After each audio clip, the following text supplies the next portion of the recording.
Welcome into Seattle Seahawks Today, made possible by Manscaped. If you want to win off the field in the same way Seattle just won on the field, you got to use Manscaped. 20% off and free shipping on all their great male grooming products at manscaped.com. Promo code Seahawks. Seattle picks up a massive Week 4 win against San Francisco. Divisional game. The first half did not look good for Seattle. Tons of 3-and-outs, but in the third quarter in particular, the Seattle offense wakes up and they pick up a pivotal win. Falling to 1-3 would have been a disaster for Seattle this year. Instead, a key win over a divisional rival who admittedly lost their quarterback, their starter, for half the game as Jimmy G got hurt. Trey Lance replaced him. But still, 28-21, that is critical if you are Seattle. Falling to 1-3 would have been a disaster.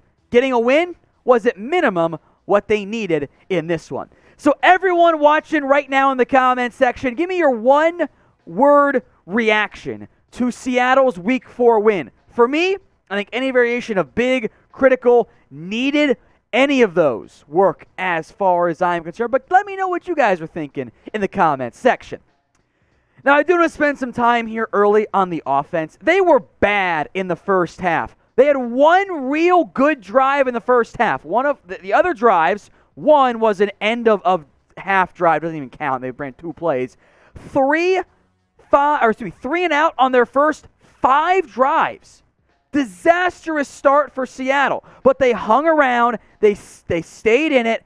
80 yards in total in the first half. It was enough to keep it tied. Then they woke up in the second half. That was pretty damn important out of Seattle. I thought Russell Wilson played very well overall, but especially in that third quarter in particular. Seattle's offense was not clicking quite right. I would argue they probably ran it a lot more than they needed to, but the end result is a win. And that is exactly what Seattle needed in this one. So I want you guys then, coming off the win, although it wasn't the most impressive win, but hey, a win's a win, grade the Seahawks for me in Week 4.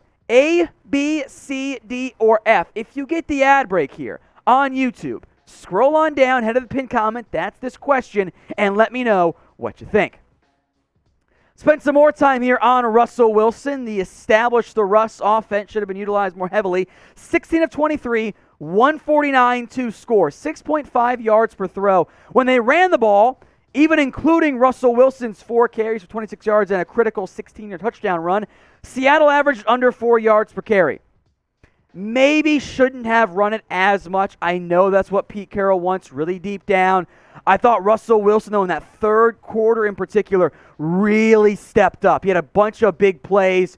They got their first third quarter points of the year on a Russell Wilson scramble. That was a 16-yard touchdown run. He was 7 of 10 in the first half with a touchdown. Finishes the game 16 of 23. A lot of that damage in particular came in the third quarter. I like that third quarter offense. I say more of it moving forward. But who do you think was the Seahawks MVP? Get your votes in the comments. I want to see everybody watching, commenting, replying. Let me know. Was it Russ, DK Metcalf, Quandre Diggs had a good game, the coaching staff, whatever. Let me know who was the MVP in this one for Seattle. Let's talk about the ground game now, because this was pretty damn interesting. Chris Carson, 13 carries, high volume, also chipped in 1 catch for 1 yard. That was it.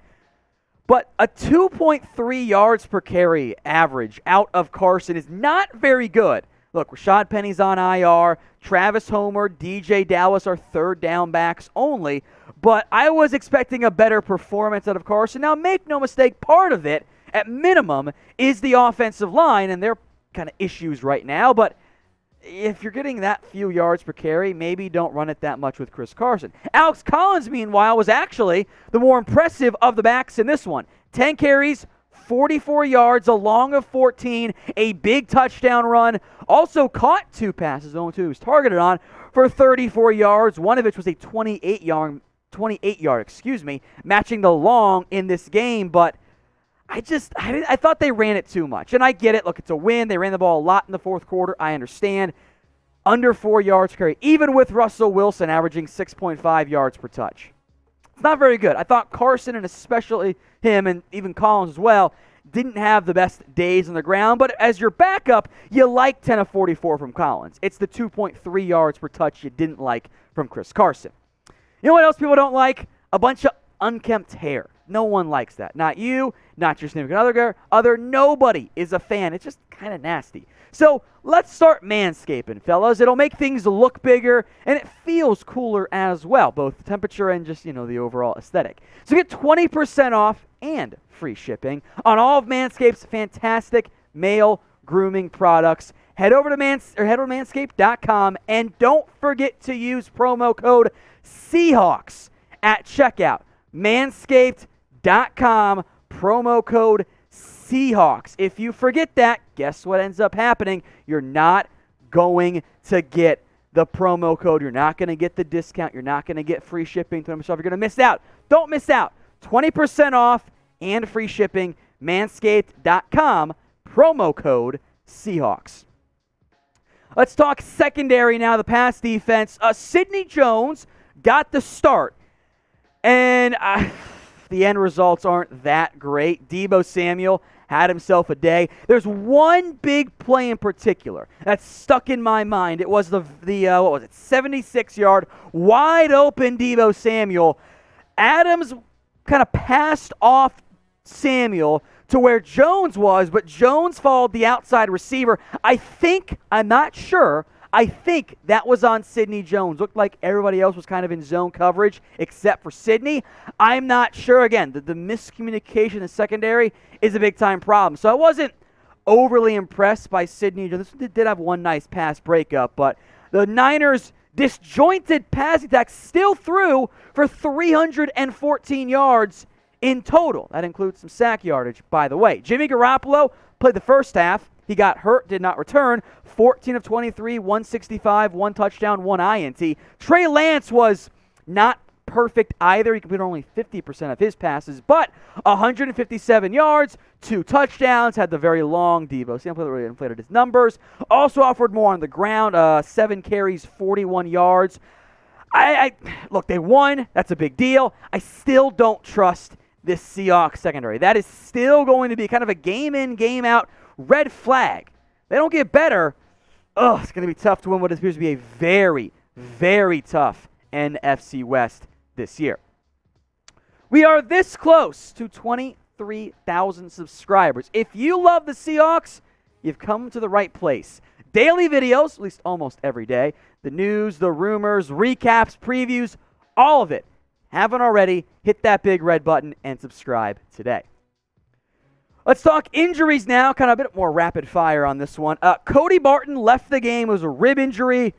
He was questionable to return, so I'm not panicking here. I will make note that Nick Bellore got some run. 3 tackles, always fun. Meanwhile, the 2 edge rushers who got hurt. First up, Darrell Taylor. He left the game. I think, there's been no official word from Pete Carroll in his post-game press conference as we film this, but I think it was a cramping issue for Darrell Taylor. You saw Trent Williams say that for San Francisco. I think, again, emphasis on think, we'll see if this changes in the next couple hours, but I believe Carlos Dunlap also left the game. He actually left the game multiple times, left, came back, left again. Again, I think it was cramping for Dunlap and for Taylor, but we will monitor that throughout the week. All right, rapid fire now on some of the other players who are important for Seattle. First up, DK Metcalf. In the end, 8 targets, only caught half of them for 65 yards and a score. Had a pretty brutal drop that I really thought he should have pulled down. That's like the next step for DK, is to catch some of those more contested to an extent vertical shots that he really should be pulling down. Tyler Lockett was questionable to play, but he did play. 5 targets, 4 catches, 25 yards. Nothing spectacular from Lockett, but glad he was out there. Freddie Swain had a nice touchdown catch as well. He had 3 for 20. Jordyn Brooks was a much better, I thought, Jordyn Brooks than what we've seen in recent games out of him. 7 tackles, a sack that also went for a tackle for loss, 1 pass breakup. I thought, at least watching live, we'll have to watch the film and know for certain, a much improved Brooks than what we got early on this year. The run defense again, though, for Seattle as a unit, it's not great. I mean, look, Trey Sermon had 19 carries for 89 yards. He'd done very little previously. Lance had a good day on the ground, scrambling. Jaquez Patrick had a decent game, 6 yards.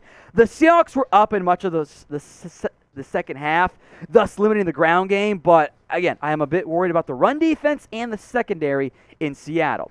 Jamal Adams' role has been a bit different this year, a little bit more in coverage. Had a nice pass breakup today, but hasn't been as impactful overall this year as a pass rusher. But I was very impressed by Quandre Diggs' game. 7 tackles, 1 INT, 2 pass breakups. Overall, not an elite showing out of Seattle, but they got the job done. And that's what matters. For a team that had to get a win, they did exactly that in Week 4 of the NFL season.